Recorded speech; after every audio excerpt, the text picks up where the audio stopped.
প্রিয় দর্শক, আজকে আমরা এই ভিডিওর মাধ্যমে শার্ট কাটিং খুব সহজ কৌশলে শিখতে পারবো। তো এর জন্য আপনাকে স্কেলের সাহায্যে 8 ইঞ্চি দাগ দিয়ে নিতে হবে নিচে, এবং ফিতা ধরে লম্বার মাপটা 19.5 ইঞ্চি দাগিয়ে নেবেন।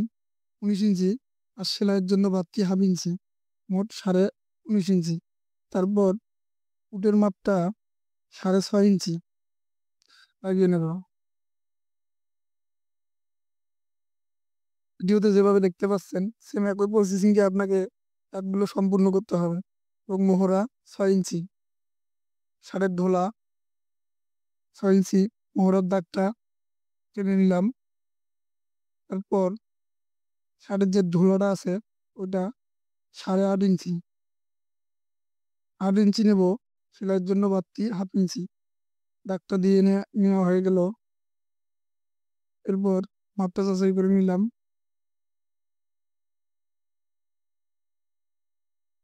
এবং গলাটা হবে 2.5 ইঞ্চি। স্কেলের সাহায্যে গলার দাগ দিয়ে নিলাম এবং ডাউন 1 ইঞ্চি।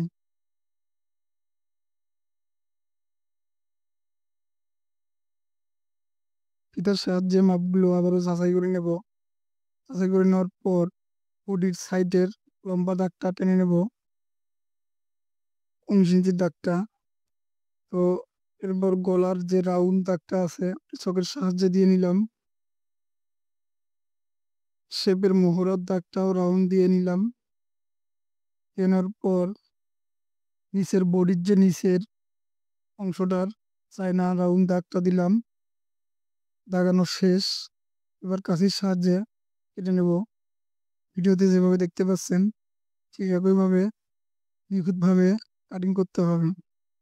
প্রিয় দর্শক, আপনাদের বোঝানোর ক্ষেত্রে আমরা ছোট্ট একটি শার্ট কাটিং করলাম, যাতে আপনাদের বুঝতে সুবিধা হয়। তো আমাদের ভিডিওগুলি আপনার ভালো লেগে থাকলে অবশ্যই আমাদের সেলাই কাটিং এক্সপার্ট চ্যানেলটি সাবস্ক্রাইব করে বেল বাটন অন করে রাখুন প্রয়োজনীয় সব সেলাই ও কাটিং ভিডিও আপডেট পেতে। ধন্যবাদ। তো বডির একটা পাশ তো দেখানো হয়ে গেছে। তো দ্বিতীয় পার্টটা বের করার জন্য আমাদেরকে কাপড়টা ফিনিশিং করে নিতে হবে ডাবল ভাঁজ দিয়ে। তো ভাঁজ দেওয়া হয়ে গেলে আগের যে বডির কাটিংয়ের অংশটা আছে ওইটা উপরে রেখে ফিনিশিং করে ফিতার সাহায্যে মেপে নেব। ঘাড়ের যে অংশটা আছে ঘাড়ের এই পাশ থেকে ও পাশে দাগ দিয়ে নেব। দাগ দেওয়া হয়ে গেলে স্কেলের সাহায্যে দাগটা টেনে নেব। দাগ টানা হয়ে গেছে। এবার রাউন্ড দাগটা দিয়ে দেব। রাউন্ড দাগও শেষ। কাটিং করব।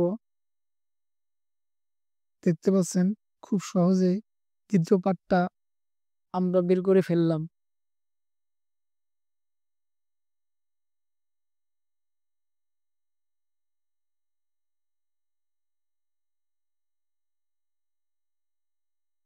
শার্টের বডির যে অংশগুলো দুই পার্টে আমরা সুন্দরভাবে বের করে নিলাম। তো এরপর চলুন হাতা কাটিং কিভাবে করে সেটা দেখি। হাতা কাটিং এর জন্য আপনাকে কাপড়টা ডাবল ভাঁজ দিয়ে নিতে হবে।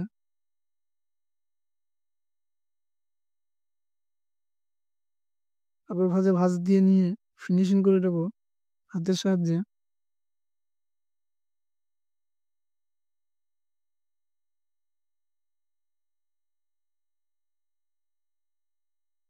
ফিনিশিং করে নেওয়ার পর ফিতার সাহায্যে তাক দিয়ে নেব। এক পাশে 6 ইঞ্চি, অপর পাশে 6.5 ইঞ্চি। স্কেল দিয়ে লম্বা দাড়িগুলো টেনে নেব। 6.5 ইঞ্চি, 1/2 ইঞ্চি সেলাইয়ের জন্য বাড়তি। তো হাতার দাগগুলো টেনে নেব। এরপর স্কেলের সাহায্যে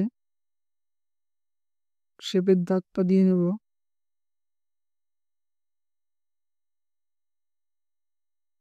তারপর রাউন্ড দাগটা দেব, রাউন্ড কাটিং।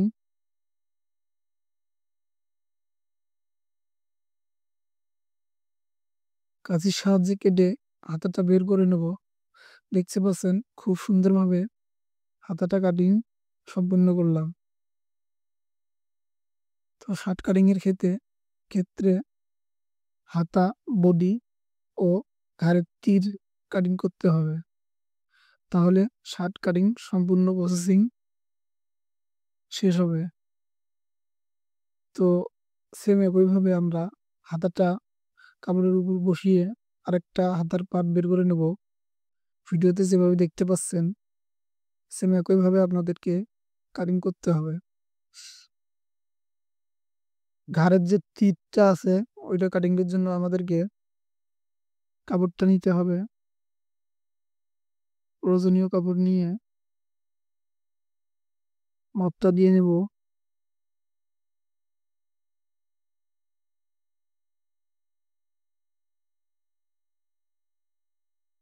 ঘাড়ের তীরের দৈর্ঘ্য 13.5 ইঞ্চি, 13 ইঞ্চি, হাফ ইঞ্চি সেলাইয়ের জন্য বাড়তি। তো স্কেলের সাহায্যে দাগিয়ে নিয়ে আমরা কাঁচি দিয়ে কাটিং করব। খুব সহজ কৌশলে শার্ট কাটিং ও অন্যান্য পোশাক কাটিং করার জন্য আমাদের সেলাই কাটিং এক্সপার্ট চ্যানেলের ভিডিওর সাহায্য নিতে পারেন। দেখতে পাচ্ছেন কাটিং সম্পূর্ণ। নিত্য নতুন ভিডিও পেতে আমাদের চ্যানেলের সাথেই থাকুন এবং সুন্দর সুন্দর সেলাই ও কাটিং ক্লাস উপভোগ করুন। তো 1.5 ইঞ্চি গলাটা বের করে নেব। বডির সিস্টেমে দেখতে পাচ্ছেন। তারপর রাউন্ড দাগটা নিয়ে নেব, নিয়ে কাঁচি দিয়ে কাটিং করব। হাতের তীরা হয়ে গেল।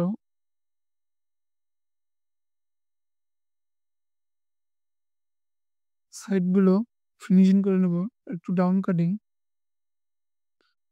প্রয়োজনীয় মাপে।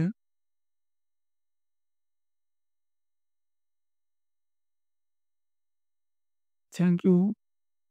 আমাদের চ্যানেলের সাথে থাকুন এবং নিত্য নতুন নতুন ডিজাইনের সেলাই ও কাটিং ক্লাস উপভোগ করুন।